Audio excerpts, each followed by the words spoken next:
I have to tell you that one of my favorite times in school growing up was story time. Story time was always my favorite time, particularly if our teacher was good at telling stories in exciting ways, with a lot of emphasis and a lot of hand gestures to draw me in. I loved story time. And that's sort of what we've got today, is story time. Story time from the Bible, story time from current events, story time even from our church as we look back in our church's history. And the importance of stories can inform, stories can entertain, but stories can also inspire. And that's actually what I expect the Lord to do through Bible story time today, is that we would be inspired by stories of how God's power is at work in surprising ways, bringing men, women, and children into saving faith of Jesus Christ through some of the most unlikely circumstances imaginable. What I wanted to do first is start by giving you a little story time from our church. Now, our church, as we know it today, is just about 4 years old, not quite 4 years old. So if you're thinking about a little child, we're a toddler church right now, trying to kind of make our way, getting into things we shouldn't get into, trying to crawl on the cabinets, all of that. That's the toddler phase that we're in as a church.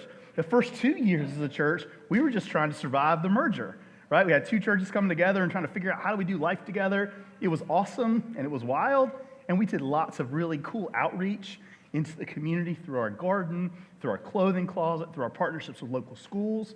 It's a really exciting time. Then, year 3, it became a really challenging time. It's like spiritual warfare popped up everywhere. We had all kinds of struggles within our church, within different leaders' families. We were just struggling. So 2024 became a year of survival. Like, hey, let's just make it. To the point where by the end of the year, we were like, hey, let's just celebrate the fact that we're still here. It was all celebrate survival. That became a mantra of us in 2024. Now, we're actually going to tell a story today of a ship that's going to be hit with waves and a huge storm. And let's use that analogy for a second. If a huge storm hits a ship, you've heard the phrase, all hands on deck, right? When a storm comes, everyone has to stop whatever else they're doing and just help the ship survive, right? Rowing, grabbing the mast, trying to make sure that everyone is at their stations. Well, that's a little bit like what our church was like in 2024. If you're a leader of our church, you know it was a cool time to see the Lord's power helping our church through some really challenging times. But after you're all hands on deck rowing to save your life for a long period of time, you get tired, right? So at the end of 2024, as we got into 2025 last year, we realized, we're all a little tired as church leaders. And so in 2025, we said, you know what we're going to do? We're going to take a year of rest. That was the theme of 2025, year of rest. So we're going to focus on prayer. We're going to focus on community groups and love on one another. But all of the big outward-facing things that we've been doing through the church, through the course of our church's history, we're going to tone that down a little bit and really emphasize rest. And by God's grace, it has been a sweet blessing to our church leaders. That was 2025. As we started to look into 2026, though, we said what we don't want to happen is this time of rest to lead to a time of apathy, where we stop caring about our local community. And so, for over a year now, we've said, hey, we want in 2026 for it to be a year focused on outreach. So, here we are, 2026, first Sunday of the year, and we're going to start talking about outreach and how we can love our neighbors well in this new year. As you see from the screen behind me, we're going to be looking at the story of Jonah. And in the book of Jonah, what we see is that we have one of the Bible's worst evangelists possible. Now, what's an evangelist? An evangelist is someone who tells people about the good news of God and what he's doing in the world. Now, Jonah does that. He tells the good news, but he does it in a horrible, horrible way, right? He's bumbling through everything. So one of the encouragements that I hope all of us will draw from is if God can use Jonah, he can definitely use you. All right, because we're going to see Jonah really is kind of a bumbling fool in this story. But you know what the cool thing is? And this tells us so much about the gospel. Guess who wrote the book? Jonah. So Jonah is not scared to tell on himself. He writes his autobiography in a way that does not make him look good. And yet, God's power is on display everywhere. So, if God can use Jonah, he can use you, and he can use me. And even as I, myself, am kind of recovering from a little bit of a cold, and I might be coughing through this a little bit, if God can use Jonah, he can use you. If God can use Jonah, he can use me today. Now, excuse me, back to the church, back to our church's story. Now, we said 2025 was a year of rest, and now we're into a year of outreach. Now, by God's grace, we have, even as 2025 was closing up, we were having some multiple opportunities, even as the year closed, to kind of start getting ahead of the curve, getting ahead of ourselves, and the Lord just sort of put a lot of different opportunities in our laps, caring for folks. As the SNAP benefits went away for a time, we were able to get more involved in food relief in the city, and even, as you probably are aware of, even in Jamaica. So, great news. We heard from the church in Jamaica, and they let us know that all the food items and the relief items cleared customs on Friday. They got to the church, and the video behind us, if it buffers, they sent us a video of the church members receiving and starting to take inventory on the supplies. So we'll give it like 5 seconds to see if it buffers. If not, we'll find a way to send that out via social media later, which is probably what we're going to need to do. But be encouraged. The items got there, and we as I share that to you, I share that so you'll know, first of all, that all of your monies, your efforts, the supplies that you and others provided, it's made its way to its intended place. We can pray for them now as they seek to share with their local community. Now, 2 key things as we think about how not just we as a church, but we as individuals can do outreach in 2026. 2 key beliefs that we really need to be focused on. Oh, that's funny. It is playing from my local computer, which is awesome. 2 key outreach beliefs. 1, we need to believe that God is powerful to save. We have to believe that God is powerful to save. Have you ever been on or seen or watched a sports team, and you can just tell they do not believe in themselves? Maybe they're coming in to face the national champions, and they're like in a low division. They come out on the court, they come out in the field, and they're like, you know what, we don't have a chance. All right? If you don't believe in your mission, you're not going to give it your all. And so one of the things that we need to do as Christians is to really believe in our core, from the bottom of our hearts, that God is powerful to save. And so as he asks us to partner with him, we need to believe that he's powerful enough to do a good work even through us. And that's the second part. We need to believe that God will use us. Yes, are we messy? Are we broken? Are we sinful? Are we discouraged? Yes, we're messy. And yet God uses messy people like Jonah, like me, and like you, every single day to accomplish his work. All right, so we talked a little bit about our church's history. Let's continue story time, though, by talking about the story of Jonah. And the first thing I want to see, I realized as I was studying through the book of Jonah to prepare the sermon today, I realized how much I got wrong about Jonah growing up. All right, because I grew up in the church, and I heard the story, Jonah and the whale is one of the best kids' stories, right? Because, it's such an intense and exciting and short story. So I knew all about Jonah and the whale growing up, or Jonah and the big fish. But I realized that I got so much of the story wrong.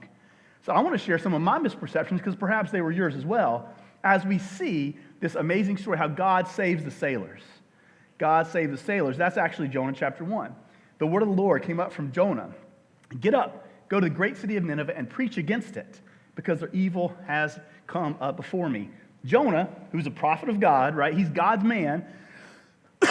God tells him to go to Nineveh. Nineveh, he goes to Tarshish.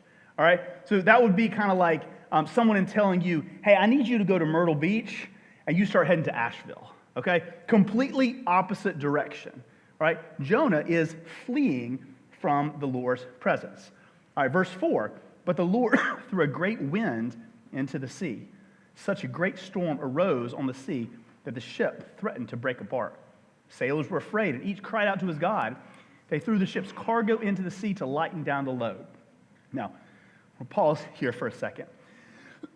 You notice chapter 5 says they were all afraid, and each cried out to his own God. These are pagan sailors. These are not kind of God's chosen people. These are not Israelites. These are folks from all over. It's probably a ragtag group. And so they all had their own gods that they were crying out to. Now, their cries didn't work. All right? Now, I think one of the things, because you might know what's going to happen, and a little later, spoiler alert, the sailors kind of throw Jonah overboard. And so I think because I knew as a kid that Jonah is supposed to be sort of like the hero, I thought, man, the sailors are kind of the bad guys, right? Jonah, yeah, he's misguided, but he's still God's prophet. Sailors are the bad guys. Jonah's the good guy, just kind of a little wayward here. It's actually completely the opposite. The sailors are doing exactly what they're supposed to be doing. Jonah's not. They're fulfilling their call. Jonah's not. He's a prophet. He's not prophesying. They're sailors. They're sailing, and they're doing their work. Not only that, but these were pagan men of faith who were actually going to their God, crying out to help. What's Jonah doing? He's in a deep sleep at the bottom of the vessel. Verse 6. The captain approached him and said, oh, thank you, man, appreciate it. The captain approached him and said, what are you doing sound asleep? Get up, call out to your God. Maybe this God will consider us, and then we won't perish. Come on, the sailors said to each other, let's cast lots. Then we'll know who is to blame for the trouble they're in. So they cast lots, and the lot singled out Jonah. Then they said to him, tell us, who is to blame for this trouble we're in? What is your business? And where are you from? What is your country? Where are you people? What people are you from? He answered, I'm a Hebrew. I worship the Lord God, the God of the heavens, who made the sea and the dry land. So one of the things you need to know that in pagan times, most of the gods were local gods. They were smaller gods. You might call them a demigod. These were gods of a certain region. So all the sailors are crying out to their local gods, right? Small g God.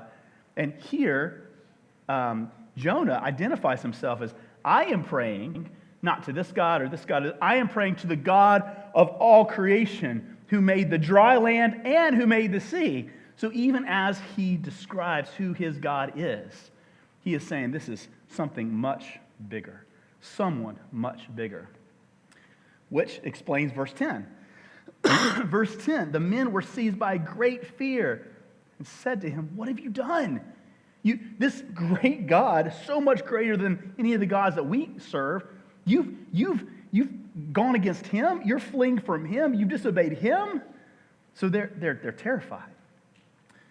What have you done? The men knew he was fleeing from the Lord's presence because he had told them. So they said to him, what should we do to you so that the sea will calm down for us? The sea was getting worse and worse. So Jonah knows. He says, pick me up, verse 12, pick me up and throw me into the sea so that it will calm down for you. For I know that I'm to blame for this great storm that is against you. Now, again, I grew up thinking sailors, bad guys.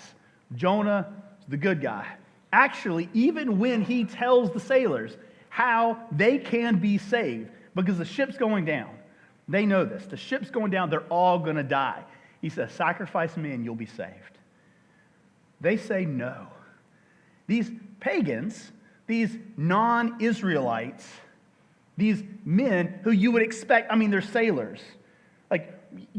Sailors, even in current times, don't always have the best reputation in terms of holiness, right? You say, oh, that person's, has got a mouth like a sailor, right? It's kind of a rough and tumble. I'm not criticizing any sailors or family of sailors, We're saying their rep isn't always like the most godly reputation. And yet these sailors, pagan sailors, they're acting more godly than even Jonah is.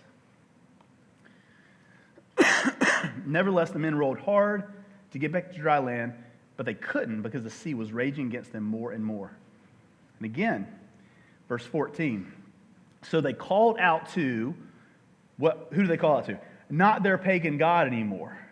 They've been praying to their pagan gods, the local deities. But now that Jonah, this is kind of his first time to be an evangelist, terrible evangelist. The reason he's able to evangelize them is because he put all of them in danger, because he was selfish.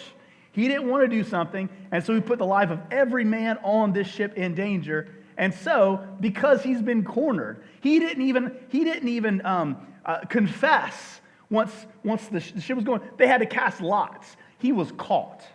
You know the difference from someone who like voluntarily confesses. That's one thing. But someone who's caught in their lie and in their crime, that's another thing. He was caught. And because of this, he gets to evangelize to these people. The world's worst evangelist, the Bible's worst evangelist. But you see, it's starting to take root. Despite the fact that Jonah is a wreck, despite the fact that he's a sinner, he's selfish. We later find out he's racist, by the way. We'll get to that. Despite that, they start to believe in his God. Verse 14. Please, Lord, don't let us perish because of this man's life, and don't charge us with innocent blood. For you, Lord, have done just as you plead. They believe that God, that Jonah's God, not their God, that Jonah's God was the one who brought the storm. You've done as you pleased. Picked up Jonah, threw him into the sea, and the sea stopped its raging. The men were seized by a great fear of the Lord. That phrase, fear of the Lord, that is a phrase that describes the people of God. They received not only, hear this, they not only were saved from death at the sea, but they were saved spiritually as well because of how God used this messed up, foolish, selfish, racist prophet Jonah. He saved them not only from physical danger, but spiritual danger as well. The men were seized by great fear of the Lord, and they offered a sacrifice to the Lord and made vows. God saved the sailors. God is powerful to save. We need to see this in our lives. We need to see the ways in which God, in fact, is powerful to save. I want to tell you of another story. This is a story of a modern-day person, which will continue to illustrate the power of our God, who is powerful to save. This is a story of a man named Yasser Eric. And by the way, if you want to hear more about Yasser Eric or the next individual, the young lady that I'm going to tell you about later on in this sermon, you can go to Christianity Today. These are some of their stories that they're highlighting, testimonials. I'm going to read you a summary that was written of Yasser Eric's story. Yasser Eric grew up immersed in a rigid Islamist environment where identity, purpose, and belonging were tightly bound to religious ideology, Islamic religious ideology. From a young age, he was taught that Islam was not merely a personal faith, but a comprehensive system governing every aspect of life, social, political, moral. Christians in particular were portrayed as dangerous, corrupt, and enemies of truth. The worldview was reinforced daily through family instruction, community norms, and religious teaching. And by the way, as I speak of this man growing up in a militant Islamist context, I think we all are aware that not every person growing up as a Muslim experiences these same teachings or hold these same beliefs, but it was the case for Yasser Eric. As Yasser matured, his commitment to this ideology deepened. He became actively involved in Islamist movements, believing he was serving God by opposing Christianity and Western influence. His sense of righteousness was rooted in obedience and zeal, leaving little room for doubts or compassion towards outsiders. In this environment, questioning inherited beliefs was unthinkable, and it would have been spiritually dangerous. However, despite this outward confidence, cracks in his belief system slowly began to form. Yasser encountered Christians whose behavior contradicted everything he had been taught. Instead of fear, hatred, and retaliation, he saw in these particular individuals humility, patience, and forgiveness, especially from believers who had suffered because of Islamist hostility. One Christian in particular, who Yasser had helped to oppress, continued to pray for Yasser rather than to respond with resentment. This response was unsettling to Yasser, and it introduced an internal struggle he could not easily dismiss. Why would someone love and pray for his enemy? The moral beauty of forgiveness conflicted with the harsh certainty of his ideology. As Yasser wrestled with these questions, he was gradually exposed to the message of Jesus. Unlike the distant, demanding image of God that he had known, Jesus appeared personal, sacrificial, and merciful. The concept of grace, unearned forgiveness, offered even to enemies, challenged the core assumptions of Yasser's belief system. Now, conversion did not come easily. Accepting Christ meant facing profound risks: rejection from family, loss of community, and even threats to personal safety and the collapse of his former identity. His struggle was both spiritual and psychological, marked by fear, guilt, and uncertainty. Ultimately, Yasser reached a breaking point. He recognized that the truth and love he saw embodied in Christians, and especially revealed in Christ, could not be fully explained away. In a decisive step of faith, he turned to Jesus, surrendering the life he had built for one defined by grace. That's the story of Yasser Eric. And this goes to show, just like we read about in the book of Jonah, God's commitment, his desire, his intent to save his people, even from circumstances that you would not ever think possible. God saves the sailors in the story of Jonah. God saves Yasser Eric in modern times. But let's now return to the book of Jonah, and let's see how not only is God willing to save the sailors, but he's also going to save Jonah too. Verse 17. Now, Jonah has been pitched overboard. He's in the water, in the middle of the sea, in the middle of a storm. Now, here's another misconception I had growing up. I heard about the story of Jonah, and in that story, the big fish, which was always described as a whale, the big fish was the bad guy in the story. The big fish was the thing that was dangerous, coming to destroy Jonah. But actually, if you read the story carefully, the big fish is not the bad guy. The big fish is the good guy that God used to save Jonah from the bad guy, the storm. So many misconceptions. Verse 17, the Lord appointed a great fish.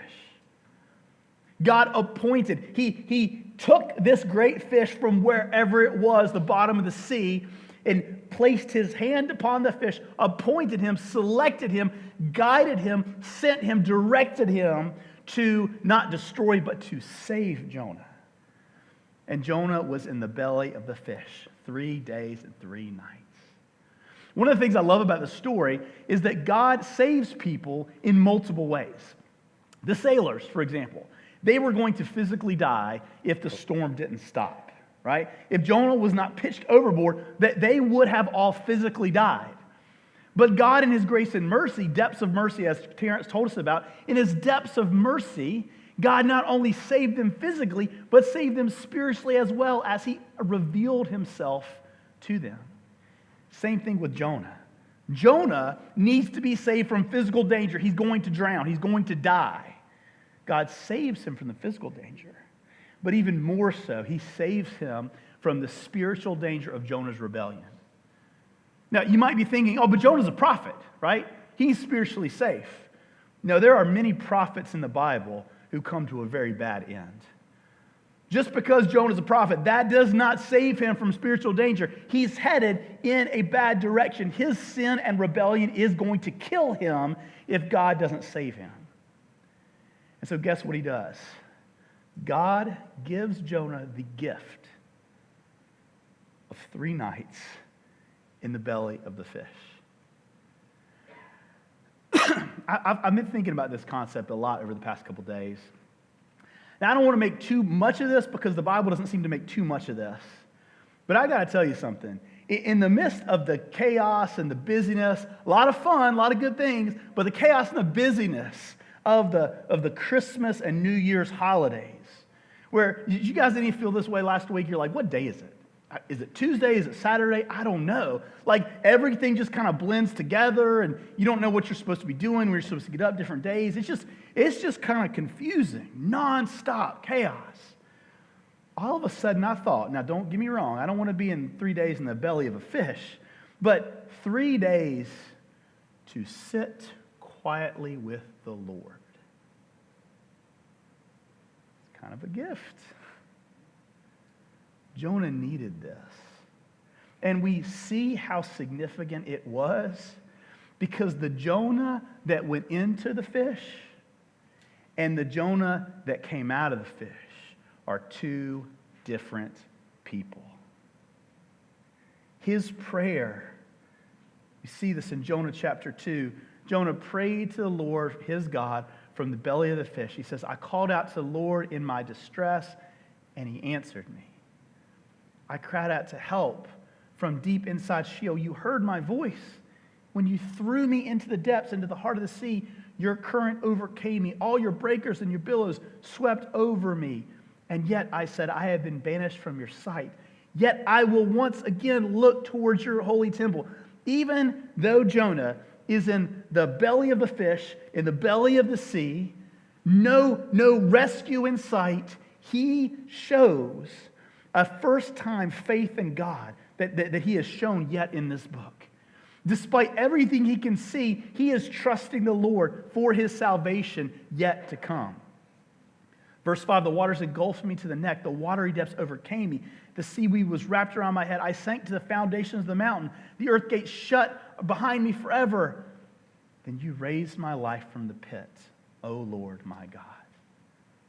That phrase, you raised my life from the pit, Lord my God. He's saying this when he's still in the belly of the well. Do you get that? Like Jonah, by God's grace, has a gift of eyes that are spiritual eyes to see what his physical eyes can't see. I mean, his physical eyes can't see anything. He's in the belly of a fish, in the depths of the sea, supernaturally protected by God. And yet, he is willing to say through eyes of faith, you have already raised my life from the pit, my Lord and my God. You reflect on your life for a minute. And by the way, that's kind of how we're going to close today, is by in a few moments, just getting you to reflect a little bit about your own life and the stories of salvation that you've experienced. But have you ever been in an experience like Jonah, where there is nothing in your circumstances that you can point to say, here's the Lord's salvation? My wife and I were recently talking about the story of Dietrich Bonhoeffer. We've referenced here many times. And he was a German pastor who was leading resistance against Hitler during the Nazi regime. And he is thrown in prison. And at the very end of the war, when salvation's coming, he dies before he's released. And in the middle of the German concentration camp, there is nothing that Bonhoeffer can see through natural eyes that would show him the salvation of God. And yet somehow we know this because of his writings attest the fact that he had spiritual eyes to see what his physical eyes couldn't. He believed, despite the fact, like Jonah, that all that he could see around him was death, and yet he saw life because God gave him spiritual eyes to see. God saves Jonah, but he also saves Nineveh. We'll just cover this really quickly. Jonah 3 says, the word of the Lord came to Jonah a second time. Get up, go to the great city of Nineveh and preach the message that I will tell you. What does verse 3 say? Jonah got up and he went, not to Tarshish, but to Nineveh. The Jonah that went into the whale, into the big fish, is very different than the Jonah that came out. Because God saved Jonah in this story. And not only that, but God saves Nineveh. We're going to fast forward through the story. Jonah does, in fact, go to this great city of Nineveh, and I alluded to the fact that Jonah was racist. One of the reasons we know this is because Nineveh is the great city in Assyria that is persecuting Jonah's people. It's a different ethnic group, and they're coming in and persecuting his people, and so all of the hatred from receiving that persecution and oppression is boiling up in Jonah. That's why he doesn't want to go to Nineveh to preach, because he doesn't want them to be saved. Jonah hates the people of Nineveh. He hates the Assyrian government because of what they have done to his people. He doesn't want their salvation. And yet, God has done a big enough work in Jonah's life. He comes out of the well and he says, all right, God, even if I don't want to do it, I'm going to go. And he preaches. And the people are saved. Verse 5 says the people of Nineveh believed God. They proclaimed a fast and dressed in sackcloth from the greatest of them to the least. And then in verse 10, it says, God saw their actions, that they had turned from their evil ways, so God relented from the disaster he had threatened with them, and he did not do it. God saves Nineveh in this story. He saves Nineveh. He is gracious to them. There's another story I want to give you a minute. This is story time, right? So this is a story of Rakti Sophia Loibel. There's another story if you're interested in learning more about Rakti. Rakti is, this story is in Christianity Today, recently featured. Rakti Sophia Loibel was born into circumstances that offered little safety and almost no voice. This is another summary of her story that's written. Raised in a traditional Thai Muslim context, her early life was marked by poverty, instability, and vulnerability. From a young age, she experienced exploitation and control that stripped her of her agency and dignity. Her value was defined by what she could provide others, not by who she was as a person. It was survival, not hope, that became the central focus of her daily existence. As she grew older, Rakti endured environments where fear, obedience, and silence were expected. The suffering she experiences was not only physical or material, but deeply emotional as well. She carried shame that was not hers to bear, and she lived with a crushing sense that her life had little worth. She felt God, as if he existed at all, was distant, more like an authority to be feared than a presence who cared. Rakti's trials were prolonged and unrelenting. Escape from her circumstances was not simple, and resistance often meant greater harm. She learned to endure quietly, internalizing pain and learning to function without expectation of rescue. In this darkness, she wrestled with despair, asking whether her life had any meaning beyond suffering. What made her situation especially devastating was the absence of hope. There were few voices telling her that she mattered, few examples of love that did not demand something in return. And yet, even in the silence, a deep longing remained, a desire to be seen, known, loved without condition. Rakti's encounter with Christianity did not begin with power or argument, but with compassion. Through exposure to Christians who treated her with dignity and spoke of a God who suffers with the oppressed, she encountered a radically different picture of faith. The message of Jesus was unlike anything she had ever known. A Savior who entered suffering, who defended the vulnerable, who offered grace rather than condemnation. The idea that God loved her personally, that her pain mattered to him, began to break through the walls that she had built for survival. For the first time, Rakti encountered a faith that did not demand silence, but inviting honesty, not submission through fear, but trusting through love. I could tell you more of her story. Just like the previous story of Yasser Eric, the conversion was not simple for her. It only increased her danger. And yet, because of God's power to save, he took her from both physical and spiritual death and brought her physical and spiritual freedom from the darkness she was in. Our God is a God who is powerful to save us. That's the story of Rakti Sophia Loibel. And in all of these things, before we kind of bring this home, I want to remind us two key beliefs you have to believe. If there is going to be any kind of healthy outreach where you're willing to have eyes and a heart that wants to move towards your neighbors, move towards your friends, move towards your family members who are hurting, move towards your coworkers, move towards your classmates, these two beliefs have to be here. A belief that God is powerful to save even the people that you would least imagine it. And you also have to believe that God is powerful to save us, or powerful to save us and to use us. Again, remember the story of Jonah. Jonah is the messiest, most foolish, selfish, racist prophet that the Bible shows us. And yet, God does amazing things through Jonah.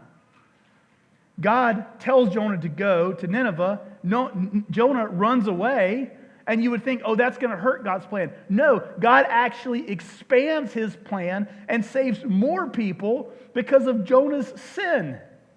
God is way more powerful than Jonah. Jonah's like, okay, I'm going to thwart your plan. God says, no, I'm going to expand my plan through your attempted rebellion. And so in addition to the Ninevites, the sailors get saved as well.